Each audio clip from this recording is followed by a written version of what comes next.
여러분 그 기본서 있죠? 그거 한번 펴도록 하겠습니다.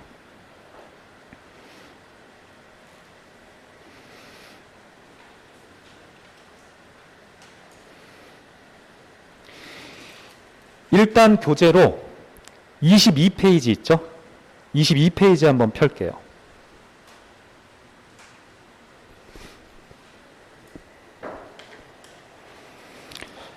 자, 거기에 보면 행정의 본질이라는 1챕터가 나오게 돼요. 그럼 여기서 여러분들이 공부하시면 되는 건 뭐냐면 행정이라는 게 무엇이냐 그 뜻이에요.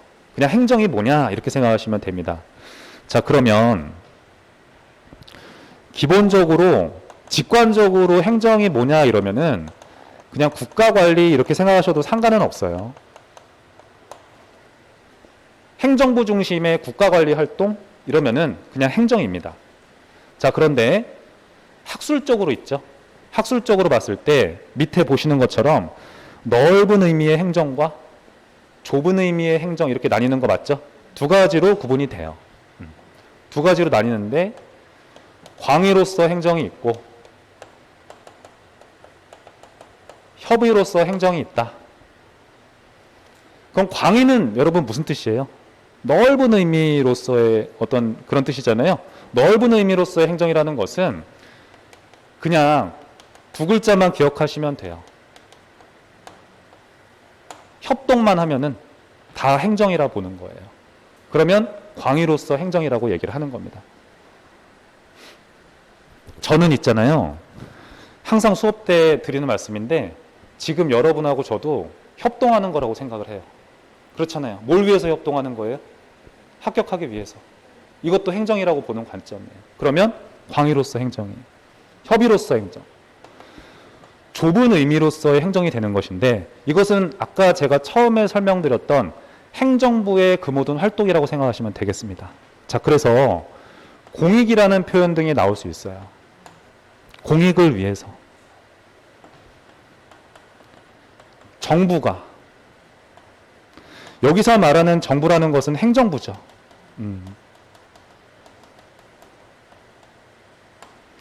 근데 요즘의 행정이라는 것은 여러분 한번 생각해 보세요. 행정부 혼자서 하는 것 같아요? 아니면은 다양한 주체들과 협동하는 것 같아요? 협업하면서 하죠. 그래서 다양한 주체하고 협업을 합니다.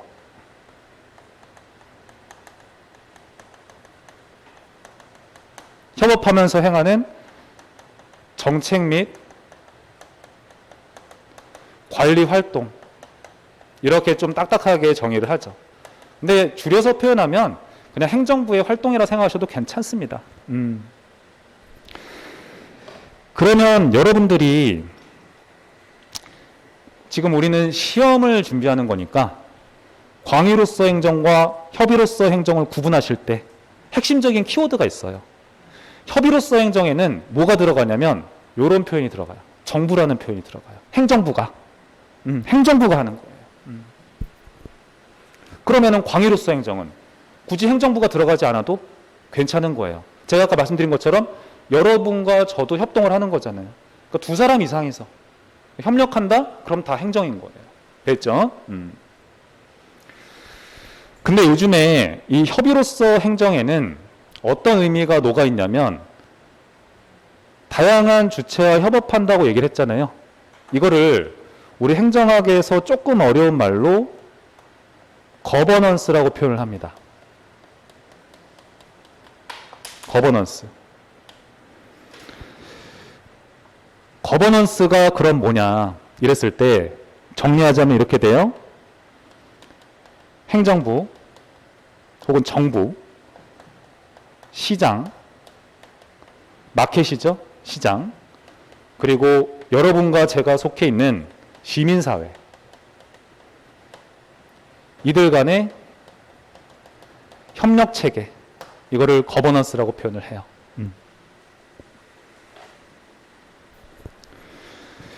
그래서 공부하실 때 이렇게 생각하시면 조금 편리할 것 같아요.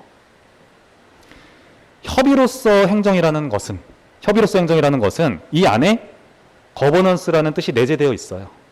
자, 그리고 이를 최근 행정 개념이다 이렇게 생각하셔도 돼요. 이렇게.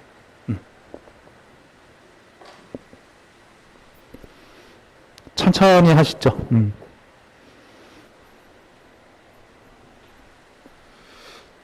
지금 우리가 이 진도 나가는 게 사실 시간이 빠듯하다고 느끼실 수도 있지만은 내년까지 시간이 되게 많아요, 여러분. 그래서 이제 공부하시다 보면은 나의 강점과 약점이 파악이 되실 거예요. 나는 행정법이 어렵다. 혹은 행정학이 더 어렵다. 뭐 민법이 더 어렵다. 이런 게 파악이 되거든요. 근데 만약에 나는 행정학이 되게 어려운 것 같아. 이렇게 느끼시는 분들이 있을 수 있어요. 그런 분들은 어떤 방법을 제가 권하냐면 수업 때 일단 이해 중심으로 집중해서 들으세요. 그리고 제가 필기한 시간은 다 드릴 거예요. 천천히 하셔도 좋습니다. 자, 그런데 그 상황에서 나중에 인강으로 내가 이해하지 못했던 부분에 대해서 다시 한번 수강하시면서 그거를 복습하시는 것도 한 방법이 돼요. 그런 방법을 쓰셔도 괜찮아요. 그게 늦을 것 같지만 늦은 건 아니에요. 늦은 방법이 아니에요. 좋아요.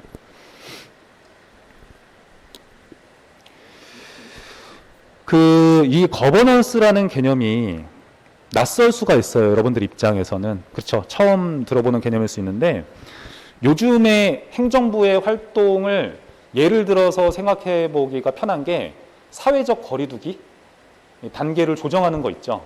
그것도 사실 행정부의 활동입니다.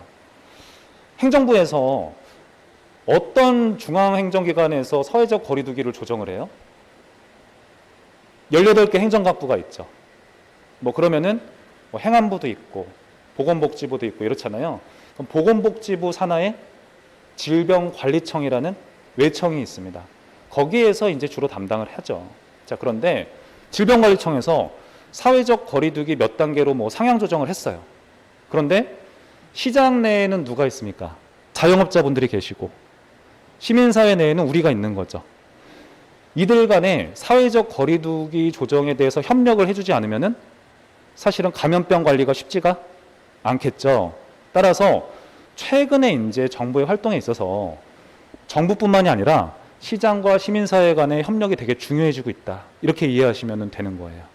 저도 협력하는 차원에서 감염병 관리, 이제 접종을 접종 주사라고 하는 예방 주사 2차 접종을 다 마치고 선별 검사도 한번 가서 했습니다. 그래서 이제 음성 판정이 나와서 이렇게 협력을 하고 있는 거죠. 그래야지 이제 감염병 관리가 되는 거니까. 좋습니다. 두 번째, 행정의 특징이라고 있어요.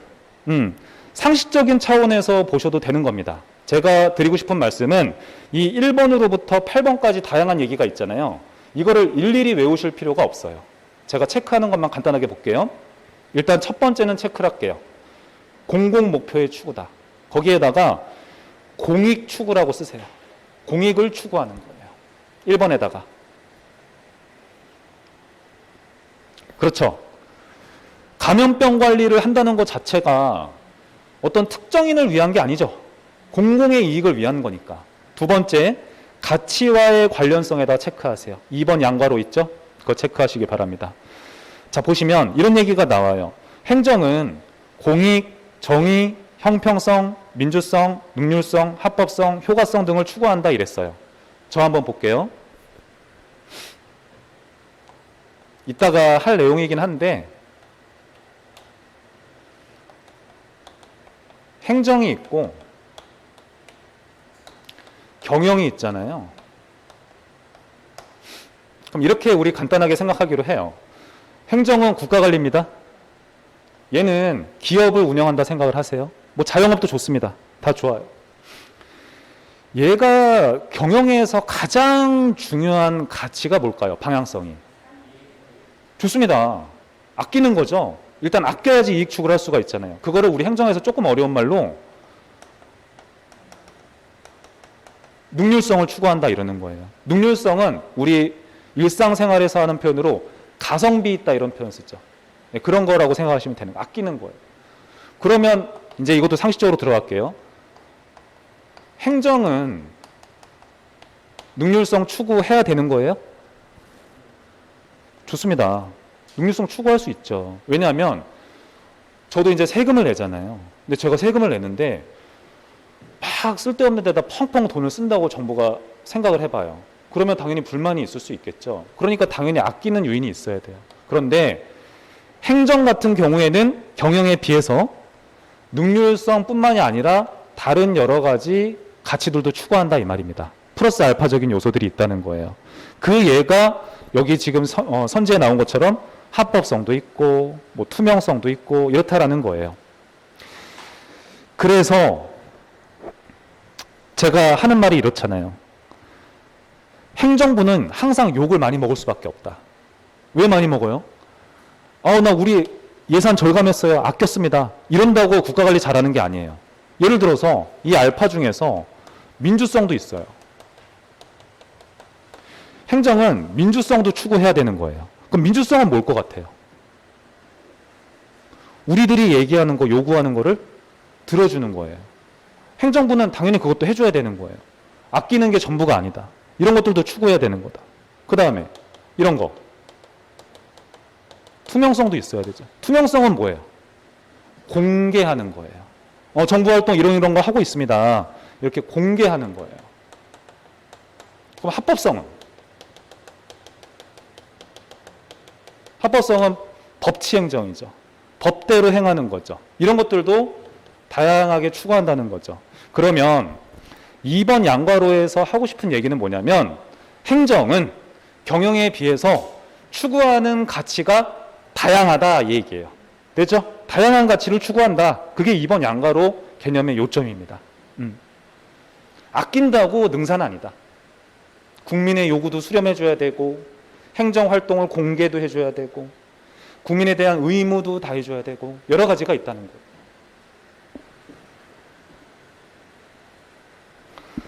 다음에 3번 양과로 체크하겠습니다. 개방체제적인 관점이다. 자, 거기 선지에서는요.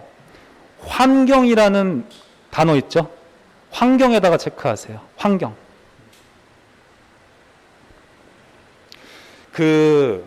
이것도 상식적인 선에서 제가 설명을 해볼게요. 정부가 국가 관리를 할 때 정부의 경계 바깥에 있는 환경적인 요인을 고려하면서 행정을 해야 된다는 거예요. 예를 들어서 볼게요. 지금은 코로나 상황이죠. 그러면 제일 우선순위가 뭐예요? 감염병 관리가 되는 거죠. 변화하는 환경에 맞게 행정활동을 해야 된다. 그걸 뭐라 한다? 개방체제적인 관점이다 이러는 거예요. 됐죠? 자, 그러면 제가 용어 정리 하나 할게요. 우리 행정학 시험에서 개방체제적 관점이라는 표현이 있어요. 이거는 어떤 표현과 반대되는 개념이냐면 좋습니다. 잘하시네요. 폐쇄체제적이라는 폐쇄체제라는 표현과 반대되는 개념이에요. 자, 그러면 개방체제적 관점이라는 것은 환경적인 요인을 고려해서 국가관리한다는 거예요? 고려하지 않는다는 거예요? 고려한다죠. 환경 요인을 고려한다. 그렇죠?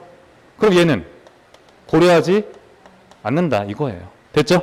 그래서 폐쇄체제적 관점은 환경적 요인을 고려하지 않는다. 그러면 행정의 일반적 특징은 환경적 요인을 고려해서 국가관리해야 된다는 뜻이구나. 그렇게 이해하시면 끝나는 거예요.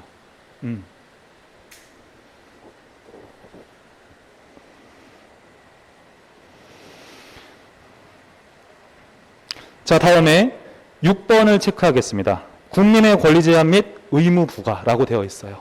법률을 통해 가지고 국민한테 권리를 주고 그리고 의무를 부과할 수 있는 거겠죠. 여러분, 제가 딴 거 없어요. 감염병 관리에 관한 법률에 따라서 제가 지금 이거 하고 있는 거죠, 여러분. 이런 의무를 지는 겁니다. 이렇게 생각하시면 돼요. 7번 체크하시고 정치 과정과 밀접하다는 거예요. 그래서 정치 과정과 분리할 수 없다라고 되어 있죠. 분리할 수 있다 이러면 틀리는 거예요. 자, 그러면 거기서 말하는 정치 과정이라는 것은 국민이나 의회, 국회죠. 의, 간섭들 이런 것 등을 반영해야 된다는 거예요. 이런 것들을 정치적인 과정이라고 얘기를 하는 겁니다. 천천히 적으세요.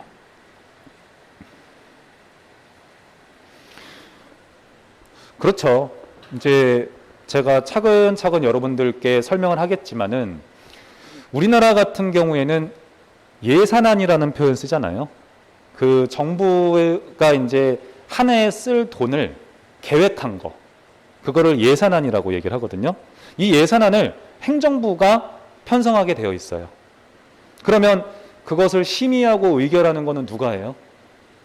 국회에서 하는 거죠. 그러니까 이러한 간섭 등이 있을 수밖에 없는 거예요. 그러니까 정치 과정과 분리할 수 없다 이러는 거예요. 됐습니다. 그러면 우리 지금까지 행정에 의해서 배운 게 뭐예요? 저 한번 볼까요? 행정의 정의를 배웠는데 광의로서 행정과 협의로서 행정을 배운 거죠. 얘는 협동만 하면 다 행정이야. 얘는 정부의 그 모든 활동을 행정이라고 하는 거죠.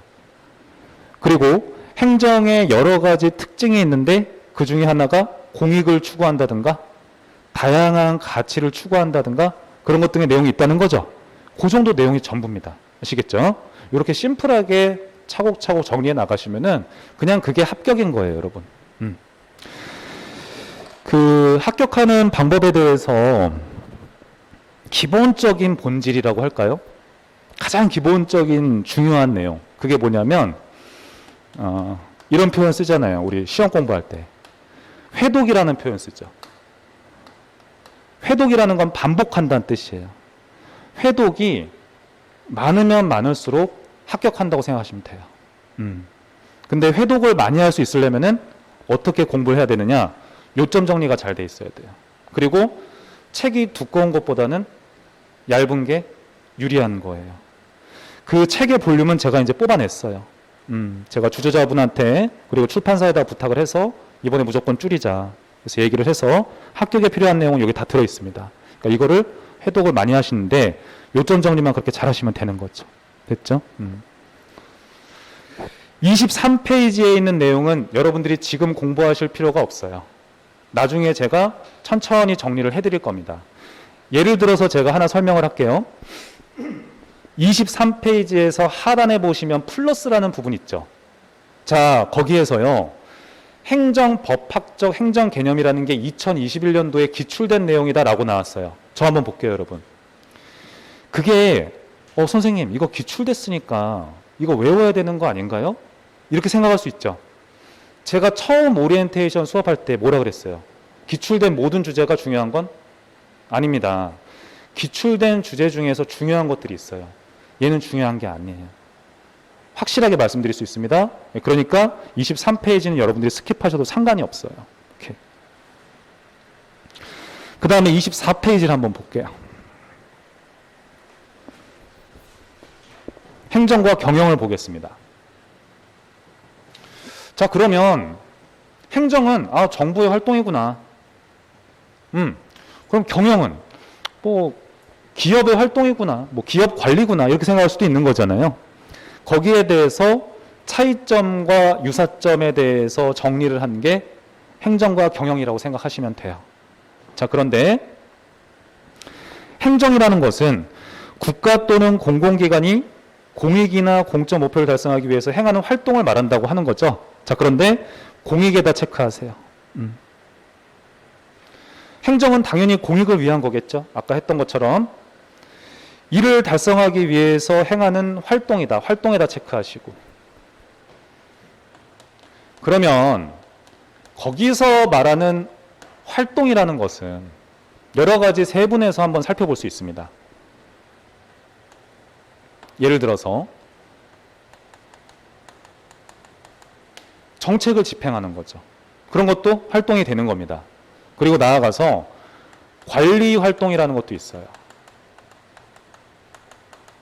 관리 활동. 그럼 여기서 말하는 관리 활동이 뭔지 간단하게 설명을 할게요. 정책은 우리가 뭔지 아니까. 뭐 국방정책, 외교정책, 복지정책 이렇게 생각하면 되는 거잖아요. 그럼 이건 또 어때요? 정책뿐만이 아니라 공공서비스 공급이다. 이런 표현도 들어갈 수 있겠죠. 공공서비스와 정책을 구분하려고 하실 필요는 없어요. 왜냐하면 공공서비스 자체가 소규모의 정책이에요. 그래서 구분하실 필요는 없고 이런 것 등을 공급을 하고 그 다음에 관리활동을 하는데 아까 인사행정이라는 게 있다고 배웠었죠. 그럼 뭐예요? 사람 관리가 되는 거죠. 그 다음에 돈 관리도 해야 되는 거겠죠. 그 다음에 조직 관리. 이런 관리를 한다는 거예요. 이런 것들을 다 관리활동이라고 얘기를 하는 겁니다. 거기서 말하는 활동은 이런 것들이에요.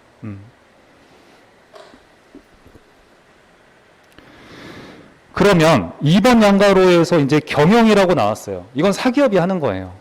그럼 거기에서 큰 특징 중에 하나가 사적 이익이라는 표현이 나오죠. 체크하시기 바랍니다. 사적 이익이다.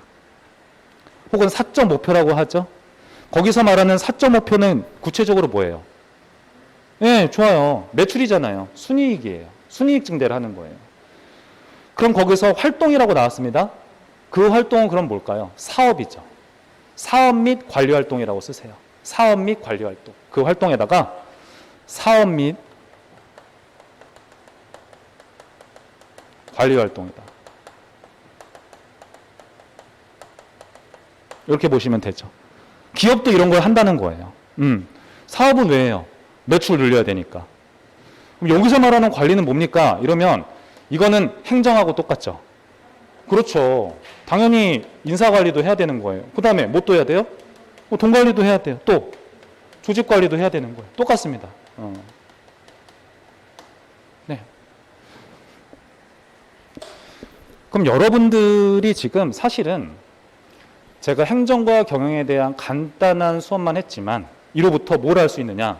행정과 경영의 차이점이라든가 유사점 등을 알 수가 있는 거예요. 예를 들면 어떤 유사점이 있느냐? 지금 우리가 얘기한 것 중에서 관리활동은 다 하는 거잖아요. 예를 들어서 그렇잖아요. 얘도 이런 관리활동을 하는 거죠. 하지만 얘는 정책이고 얘는 사업인 거죠. 이렇게 이해하시면 돼요. 그리고 행정은 공익을 추구하고 경영은 사익을 추구하는 거예요. 됐습니다. 자, 그러면 거기 1번 양괄호에서 유사점이 있고 2번 양괄호에 차이점이 있죠. 유사점에다가 체크하세요. 유사점.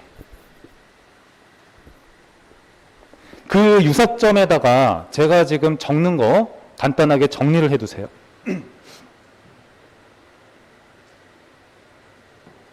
행정과 경영의 유사점이다.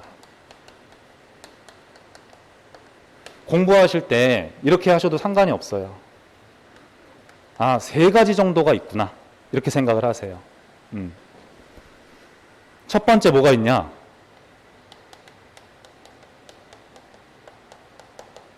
조직 구조가 있습니다. 조직 구조.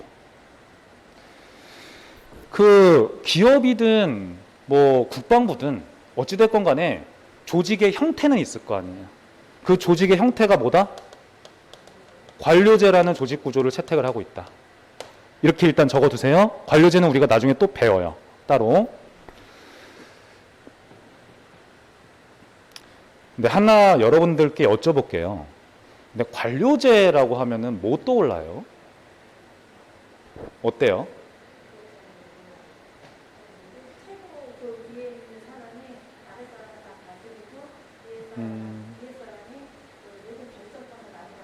좋습니다. 우리가 알고 있는 일반 민간회사 있죠. 그냥 혹은 국방부 이런 조직 있죠. 그거 생각하시면 돼요. 근데 그거를 이게 구조니까 형태가 있다는 거 아니에요. 그럼 형태를 표현해 보면은 이 관료제라는 조직 구조는 삼각형이죠. 이건 삼각형이에요, 여러분. 삼각형입니다. 자, 그런데 삼각형이긴 한데 이 삼각형 내부가 이게 계층이 있어요. 계층이. 예를 들어서 일반 사원, 과장, 부장, 대표 이런 식으로 있는 거죠. 계층이 있고 각각의 계층에는 뭐가 있어요? 사업 부서들이 있는 거죠. 예를 들면 인사부서가 있고 A부서가 있고 B부서가 있고 C부서가 있고 이런 식으로 분업화되어 있는 거죠. 여기 맨 위에 있는 사람이 가장 많은 의사결정권을 가지고 있죠. 일반 회사가 그렇잖아요.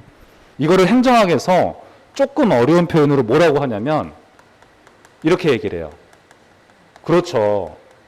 직권적이다 이렇게 얘기를 해요. 직권적이라는 건 뭐예요? 많은 의사결정권을 가지고 있다는 거예요. 아무튼 지금 여기에서는 포인트가 국방부든 삼성이든 관료제라는 조직 구조를 띄고 있구나. 그게 전부예요. 아시겠죠? 예. 자, 두 번째. 능률적인 관리를 하고자 해요. 어찌됐건 국방부든 삼성이든 돈을 펑펑 쓰는 건 좋아하지 않습니다. 어찌됐건 아끼려고 하는 건 있겠죠. 그래서 능률적인 관리를 하려고 하죠. 이런 유사점은 있다. 그 다음에 세 번째, 행정이든 경영이든 협동이라는 현상은 나타난다는 거예요. 이게 핵심입니다. 그래서 앞으로 여러분들 행정과 경영의 유사점을 공부를 하실 때는 이 세 가지를 딱 암기를 하세요. 아시겠죠? 제가 유사점을 왜 외우라고 말씀을 드리냐면 지금 책에서 보시는 것처럼 유사점이 많아요? 차이점이 많아요? 차이점이 딱 눈에 띄게 많잖아요. 그럼 뭘 외우는 게 유리한 거예요? 유사점을 외우는 게 유리한 거죠. 그런 식의 얘기예요.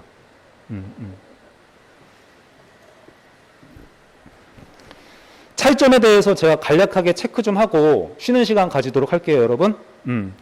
거기 표가 있는데 일단 목적이라는 행은 체크를 하세요. 목적. 행정은 공익이고 경영은 사익이다. 이렇게. 그리고 법적인 규제라는 부분 중요해요. 법적인 규제. 자, 행정부는 국민의 세금으로 운영이 되죠. 그러니까 법적인 규제가 더 엄격한 거예요. 그래서 법적인 규제가 엄격하다. 그 다음에 권력성이라는 부분 체크하세요. 행정은 권력성, 공권력을 바탕으로 행정을 집행을 하죠. 하지만 경영은 상대적으로 그렇지 않다. 경영은 그렇잖아요. 제가 어떤 핸드폰을 하나 만들었어요. 이걸 제가 뭐 강제적으로 누구한테 사게끔 하고 이럴 수는 없는 거예요. 그렇죠. 평등성이라는 부분 체크하겠습니다. 거기에다가 평등성에다가 형평성이라고도 써두세요. 형평성. 같은 말이에요. 행정은 경영에 비해서는 형평성을 추구한다 이러는 거죠. 경영은 여러분 기본적으로 우리가 어떤 기업에 가도 VIP라는 게 있는 거죠. 하지만 행정은 상대적으로 그렇지는 않은 거예요. 전 국민을 대상으로 하는 것이기 때문에. 그 다음에 공개성 체크할게요. 행정은 공개를 하는 게 원칙이에요. 공개성에다가 투명성이라고 적어두세요. 같은 뜻이에요. 자, 다음에 능률 측정이라는 행위 있을 거예요. 행정은 곤란한데 경영은 용이하대요. 여기에 대해서 제가 설명을 드리겠습니다. 아까 행정의 목적은 제가 뭐라고 말씀드렸죠? 공익이에요? 그러면 경영은 사익이에요. 근데 경영은 사익 추구를 목적으로 하는데 이거를 측정할 때 보통 뭘로 해요? 이걸로 하는 거 아니에요? 순이익으로 하죠. 근데 공익은 측정하기가 애매한 거예요. 뭐에 비해서? 순이익에 비해서. 상대적으로 그렇다는 거죠. 여러분들한테 설문조사 해본다고 생각해 보세요. 이번에 땡땡 정권은 공익을 달성했다. 이렇게 설문조사 한다고 생각을 하면은 되게 추상적인 설문이 되는 거예요. 그런 것처럼 추상적, 목표 자체가 추상적이니까 능률성 측정 자체가 쉽지는 않다는 거죠. 경영에 비해서. 그 다음에 독점성에다 체크하겠습니다. 그 전기나 수도나 가스 같은 서비스 있죠. 그거 정부가 혼자서 공급하는 거 맞죠? 근데 이런 분필 같은 거 있잖아요. 분필 같은 것들은 민간에 있는 회사들이 만들죠. 분필 만드는 업체는 많아요, 적어요? 많죠. 그래서 경영은 행정에 비해서 경쟁이 치열해요. 하지만 행정은 경영에 비해서 상대적으로 경쟁이 덜 치열한 거예요. 신분보장에다가 체크하겠습니다. 신분보장. 행정부 내에서 있는 직원이 공무원이죠. 공무원에 대해서는 우리나라 국가공무원법 제68조에 공무원에 대한 신분보장이 적용이 돼요. 법률로서 명시하고 있습니다. 그리고 국가공무원법 74조에는 공무원의 정년을 명시하고 있어요. 공무원의 정년이 몇 살이에요? 몇 살? 60살. 미안합니다. 60살이에요. 그럼 여기 65살은 뭐예요? 요 숫자 하면 혹시 떠오르는 거 있어요? 그래도 행정학 배우신 분들이 있으니까. 공무원들 연금 받는 거 아시죠? 좋아요. 퇴직하고 나서 연금을 이제 내가 받는 그 연령이 정해져 있어요. 그게 요때부터예요. 그 연금 수급 개시 연령이에요. 65세, 정년은 60세. 맞습니다. 잘하셨어요. 그러면 이런 생각은 한번 해보셨어요? 그 민간 기업에서 일하는 기업 직원에 비해서 공무원에 대해서 신분 보장은 왜 해줄까요? 어떻게 생각하세요? 그러니까 우리가 민간 기업에서 일하는 일반 그 회사원분들은 신분 보장이 센 건 아니잖아요. 공무원에 비해서. 공무원은 근데 왜 그렇게 해요? 그런 부분도 이해하는 데 도움이 되거든요. 공무원에 대한 신분 보장을 해주는 이유는 되게 간단해요. 만약에 공무원에 대한 신분 보장을 해주지 않는다면 이렇게 생각하시면 돼요. 그러면 일관적으로 정책을 추진하기가 좀 어려워져요. 그리고 정치권에서 내 입맛대로 공무원을 자를 수가 있어요. 그렇게 되면은 정책이라는 건 무릇 그래도 어느 정도 일관성 있게 쭉 집행이 되어야 하는데 신분 보장이 되어 있지 않으면 공무원이 자꾸 바뀌니까 일관성 있게 행정을 하기가 힘들어지는 거예요. 그게 공무원에 대해서 신분 보장을 해주는 역사적인 맥락이에요. 그렇게 생각을 하시면 될 것 같아요. 이런 부분도 여러분들이 그냥 암기한다기보다 이렇게 들어두시면은 공무원 시험 문제를 풀 때, 우리 행정사 시험 문제를 풀 때 도움이 될 때가 있어요. 이렇게. 잠깐 쉬었다가 25페이지서부터 진도를 나가도록 하겠습니다.